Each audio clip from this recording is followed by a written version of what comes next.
Senhor presidente, senhores deputados, o deputado Romanelli já se referiu aqui à questão das escolas, deputado Romanelli, e nós não vamos polemizar, mas sempre é bom lembrarmos que enquanto o governo hoje diz que tem que fechar determinadas escolas, até muito pouco tempo atrás o governo pretendia construir novas escolas, inclusive algumas que foram pagas e que não foram construídas, obviamente que não nesses lugares.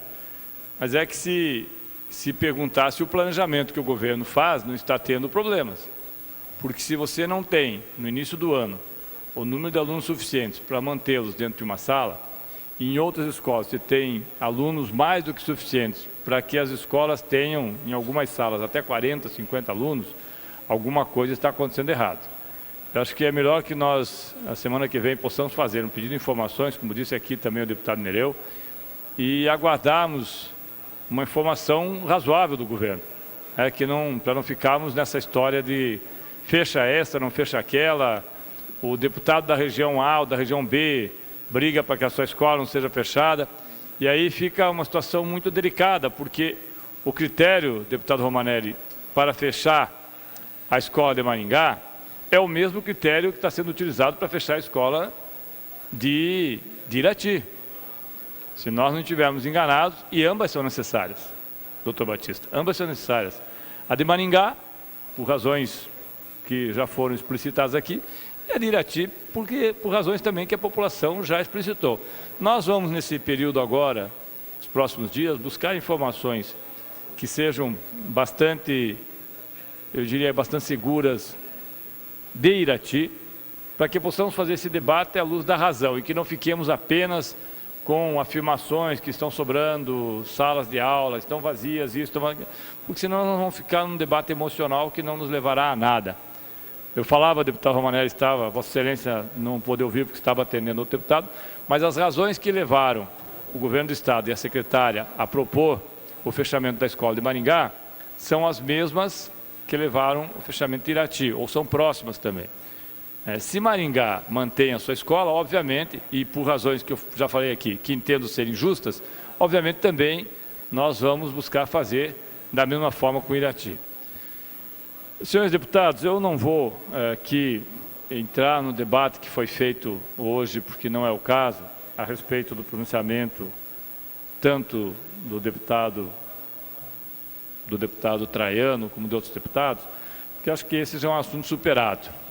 Nós todos aqui que temos um pouco de vivência na política, sabemos como foram os 8 anos do governo FHC, como foram os governos do PT, como está sendo o governo da presidente Dilma, como foi a taxa de juros. Aliás, não sou eu que diz isso, quem de Alencar hoje, inclusive, fez uma lembrança interessante, com que foi a taxa de juros no governo FHC, que chegou a 45%. Quem propôs a CPMF não foi o PT, foi o PSDB no seu governo. Quem fez, e que agora diz que é contra o aumento de impostos, mas quem elevou a taxa, ou quem aumentou a carga tributária no Brasil durante o governo, foi também o PSDB. Então, acho que esse debate é um debate que não se faz à luz apenas de dados esparsos. É preciso que nós peguemos, deputado Lucembar, como Vossa Excelência também colocou, os dados exatos.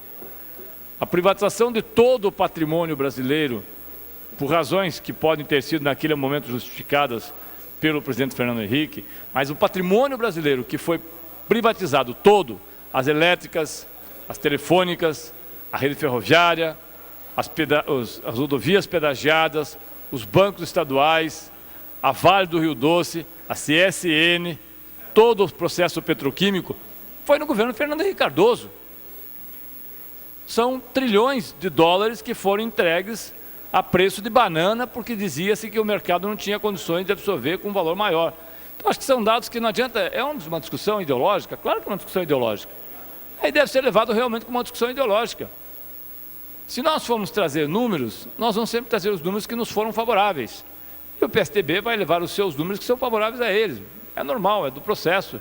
Nós vamos falar das universidades, vamos falar dos cursos técnicos, vamos falar de tudo.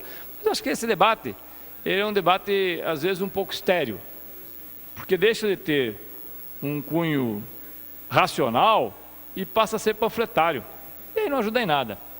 E é nesse sentido, senhores deputados, que na tarde de amanhã nós pretendemos, porque hoje o debate é sobre as emendas, mas nesse sentido, não do debate panfletário, mas de um debate feito com base real, deputada Cláudia, que a gente pretende, eu como líder da oposição, trazer aqui uma resposta feita no dia 28 de setembro. Muitos dos senhores já tiveram acesso, o deputado Rasca está rindo até porque já teve acesso, a resposta feita pelo Dr. Ricardo Marcelo Fonseca, diretor do setor de Ciências Jurídicas da Universidade Federal, ao deputado Fernando Francischini. O deputado Francischini encaminhou ao magnífico reitor da Universidade Federal um ofício, número 34/2015, pedindo informações sobre a realização do curso de Direito com 60 vagas exclusivas para integrantes do MST. Aí responde o diretor do curso de Direito: devo dizer-lhe que eu poderia respondê-lo de modo claro e objetivo dessa forma. Não há curso criado para o MST, pois não foi criado um curso de Direito para integrantes do MST. Simples assim, diz o diretor do curso. Mas a carta é tão bem escrita que ela não se comportaria de forma adequada se nós ficássemos aqui durante 5 minutos fazendo a sua leitura. Porque ela explicita tanto os equívocos que às vezes são feitos em perguntas talvez não impertinentes, mas inconsequentes, que acabamos tendo que exercer um tempo maior para respondê-la. Quanto ao projeto que nós vamos votar hoje, obviamente que nós entendemos que, para nós, senhores deputados, algumas emendas estão contempladas, é verdade. Não conseguimos fazer com que obtivéssemos parecer favorável na emenda professor Tercílio Turini, que fala a respeito do Fundo Paraná e das universidades, que é uma preocupação que o professor tem com a Universidade de Londrina, mas também com as demais universidades do Paraná, porque vamos perder, sim. Já fizemos debate a respeito da transposição de 2% e de perda de 78 milhões de reais das prefeituras para o fundo, mas faremos com que esse fundo se mantenha enquanto fundo com os seus valores para o ano 2017. Esta é a proposta feita por nós e por diversos deputados e acatada pelo deputado Romanelli. Mas acredito que esse debate ele tem um condão de fazer com que nós todos os deputados da situação, deputados do governo, deputados independentes, deputados da oposição, nós tenhamos aqui uma reflexão, como foi feita ontem pelo deputado Scanavaca. Não é possível que um projeto deste porte chegue aqui e queira-se que ele seja votado em 2 ou 3 dias.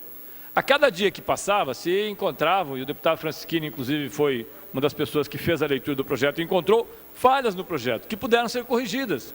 Há uma emenda do deputado Francischini, da mesma forma uma emenda com igual teor da oposição, justamente na linha, deputado Francischini, que Vossa Excelência havia levantado a tribuna da penalização daqueles proprietários de veículos automotivos movidos a gás, que agora poderá ser aprovado e retirado essa parte. Como havia também uma preocupação da deputada Cláudia, do deputado Chico, nós da oposição também tínhamos essa preocupação, que as pessoas, os nutricionistas, não fossem prejudicados pela extinção da sua ação dentro das escolas. E assim outras emendas que contemplam diversos deputados. Mas me parece que processos como esse, e nós vamos ter que rever isso a seu tempo, não podem vir para cá para serem aprovados em regime de urgência. Não dá. O regime de urgência não é, obviamente, o rito da Comissão Geral, que era uma excrescência, como diversas vezes nós falamos, no processo legislativo. Mas o regime de urgência, ele cria uma situação de pressão sobre os deputados, sobre as deputadas, sejam da base aliada, sejam da oposição, ou os deputados independentes, que muitas vezes não permite sequer que as suas assessorias em tempo hábil possam ler o projeto e, obviamente, buscar as informações para dar um parecer ao seu deputado e que possa esse deputado vir aqui fazer o confronto de ideias e votar conforme acha melhor, até para que a sua base possa depois ter uma resposta adequada. Então, talvez fique aqui um apelo, deputado Romanelli, Vossa Excelência, que tem um diálogo aberto com o secretário da Fazenda, com o chefe da Casa Civil e com o governador Carlos Alberto, que o governador Carlos Alberto, quando tiver necessidade de mandar... Deputado Tadeu, 1 minuto para concluir. Tiver projetos que necessitem de um estudo detalhado como esse, que mande com mais tempo. Nós estamos novamente sendo pressionados para aprovarmos projetos com pouquíssimo tempo. O deputado Pedro sabe, porque foi relator do nosso novo regimento, que será votado ainda aqui, que até agora não veio para votação, mas espero que venha, e que nós ficamos muitas vezes no limbo, sem podermos saber exatamente qual a posição que tomamos, porque não há tempo hábil para que nós tenhamos todas as informações necessárias. Da mesma forma, acredito que nós aqui, quando fizermos o novo regimento, talvez tenhamos que aditar ao novo regimento algo que contemple essa necessidade, que não seja aquela do governo. 48 horas ou 24 horas para se votar projetos que mudam a vida de toda a população do Estado do Paraná. Fica aqui o registro. Para concluir, deputado. Fica aqui o registro, e eu espero que um processo como esse possa, pelo menos, ter 15, 20, 30 dias para que setores, além daqueles setores, como é o caso do setor empresarial, organizado, que venham até aqui e que possam fazer a sua pressão legítima e retirar do projeto, inclusive é o caso do ITCMD, aquilo que não nos interessa, não lhes interessa por isso é retirado, mas que outros setores da sociedade possam fazer o mesmo. Para isso é preciso tempo. Obrigado, senhor presidente e senhores deputados.